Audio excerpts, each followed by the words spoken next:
Hello student, my name is Keshav. कल हम हमारा लेसन हु डिड पैट्रिक्स होमवर्क जो कि कैरल मूर के द्वारा लिखा गया है के बारे में अध्ययन कर रहे थे। और कल हमने इस लेसन में जो थर्ड पैराग्राफ है वहाँ तक हमने इसका स्टडी कर लिया था। एंड आई होप्स आपने भी घर पे इसका स्टडी किया होगा और जो हार्ड स्पेलिंग्स है उनका मीन आपने जाना होगा। आज हम नेक्स्ट फोर्थ जो पैराग्राफ है उसका स्टडी करेंगे। When it came to maths, अब क्या होता है कि जब मैथ की बारी आती है Patrick was out of luck. Patrick क्या हो जाता है उसमें, मतलब पैट्रिक का मन मैथ में तो बिल्कुल भी नहीं लगता है, वो अनलकी हो जाता है। वो व्हाट आर टाइम टेबल्स, ये टाइम टेबल्स क्या होता है? द एल स्ट्रिक्ट, जो एल था वो चिल्लाता है। We elves never need that, हम एल्ज को इनकी कभी आवश्यकता नहीं हुई। And addition and subtraction and division and fractions, elves से बताता है कि हमें कभी भी टाइम टेबल की रिक्वायरमेंट नहीं हुई। हमने कभी जोड़, बाकी, गुणा, भाग है ये नहीं किया है। Here sit down beside me, आप मेरे पास बैठो। You simply must guide me, तुम्हें मुझे गाइड करना चाहिए। Elves know nothing of human history, elves नहीं जानते हैं ऑफ ह्यूमन हिस्ट्री, मानव के इतिहास के बारे में। To them it's a mystery, और उनके लिए ये क्या एक रहस्य है। मिस्ट्री का मतलब यहाँ पर है रहस्य। So the little elf already ए शाउटर, अब वो जो छोटा सा एल्फ था वो पहले से ही शाउटर था, मतलब कि गुस्से में था। जस्ट कोट लाउडर, अब वो जोर से चिल्लाने लगा। Go to the library, library जाओ। आई नीड बुक्स, मुझे बुक्स की आवश्यकता है। मोर एंड मोर बुक्स, तुम जितनी बुक ला सको उतनी बुक्स लेके आओ। And you can help me read them too, और तुम मेरी सहायता करोगे उनको पढ़ने में।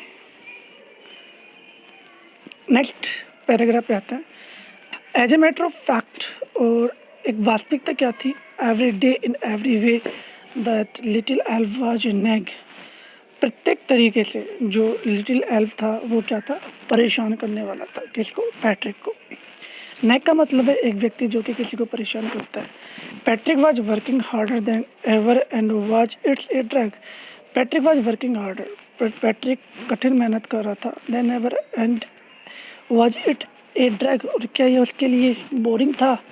ड्रैग का मतलब है बोर करने वाला। He was staying up night, वह रात भर जगा रहा। Had never felt so very, और उसने कभी उसको महसूस ही नहीं हुआ कि वह थक चुका है। Was going to school with his eyes puffed and blurry, यहाँ पर PUFFED पप्ड का मतलब है, मतलब कि चेहरे पे स्वेलिंग आना, और ब्लेरी का मतलब है अनक्लियर, अस्पष्ट। जब वो स्कूल गया था तो लाइक उसके चेहरे पे स्वेलिंग आ रही थी, आंखों पर स्वेलिंग आ रही थी, एंड ब्लेरी, और उसे अस्पष्ट दिखाई दे रहा था, मतलब कि कुछ भी स्पष्ट नहीं दिखाई दे रहा था।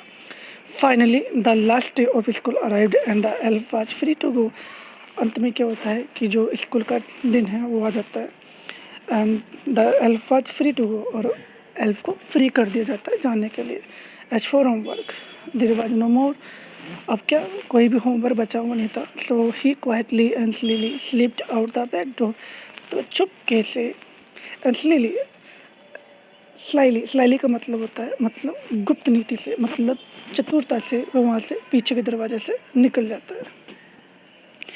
पैट्रिक गोट हिज क्लासमेट पर अमेड, अब पैट्रिक ने जब अपना होमवर्क अपने टीचर्स को चेक करवाया, जो भी सब्जेक्ट टीचर है उनको चेक करवाया। इन दैट केस क्या होता है कि उसके जो क्लासमेट्स थे उनको आश्चर्य होता है। अमेज का मतलब होता है आश्चर्यचकित होना, सरप्राइज होना। His teachers smiled and were full of praise, उसके टीचर्स जो अध्यापक थे स्माइल, वो मुस्कुराए, and were full of praise, और उन्होंने उसकी प्रशंसा की। प्रेज का मतलब होता है प्रशंसा करना। एंड हिज पेरेंट्स, उसके पेरेंट्स ने भी उसकी प्रशंसा की। They wondered what had happened to Patrick, वो आश्चर्यचकित थे कि पैट्रिक को आखिरकार हो क्या गया है। हैपेंड का मतलब होना, घटित होना।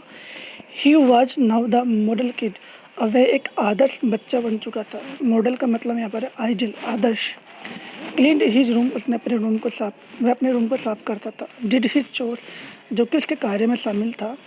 वॉज चीयरफुल नेवर रूड, और वह खुशी से काम करता था, और इसके लिए करने के लिए वह कभी रूड बिहेव उसने नहीं किया।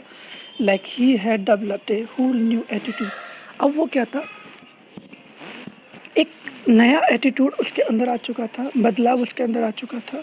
यू सी, तुमने देखा, तुम देखते हो, इन द एंड, अंत में, Patrick still thought he would made that tiny man do all his homework, कि उसका जो गृह कार्य किया गया है वो एक छोटा सा आदमी था उसके द्वारा किया गया है। But I share a secret, लेकिन बच्चों मैं तुम्हारे सामने एक सीक्रेट बताता हूँ, एक रहस्य बताता हूँ तुम्हें, just between you and me, और ये तुम्हारे और मेरे बीच में रहना चाहिए। इट वॉज द एल्फ, ये एल्फ नहीं था, Patrick had done it himself. ये जो होमवर्क किया था वो पैट्रिक ने ही किया था।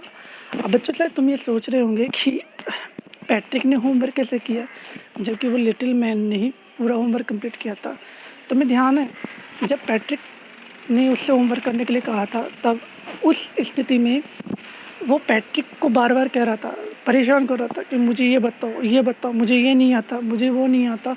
तो सब चीज़ पैट्रिक ही उसे बता रहा था और कोई उसे नहीं बता रहा था। सो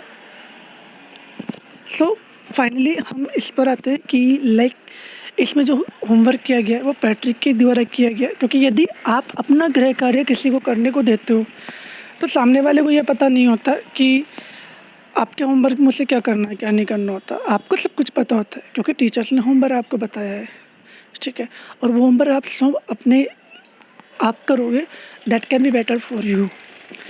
तो आपसे भी मैं ये कहना चाहूँगा, कभी भी यदि अपना होमवर्क करो तो आप अपने आप कीजिए। हाँ, यदि आपको किसी की सहायता लेनी है आप सहायता ले सकते हैं, लेकिन उस स्थिति में नहीं कि पूरा काम आप अपना होमवर्क उनको दे दो, ठीक है। सो आज हमारा ये लेसन कंप्लीट हो चुका है। इसके क्वेश्चन आंसर के बारे में हम कल बातें करेंगे, ठीक है। तो आप एक बार इसके क्वेश्चन आंसर को आप रीड आउट कीजिएगा। Thank you, thanks a lot.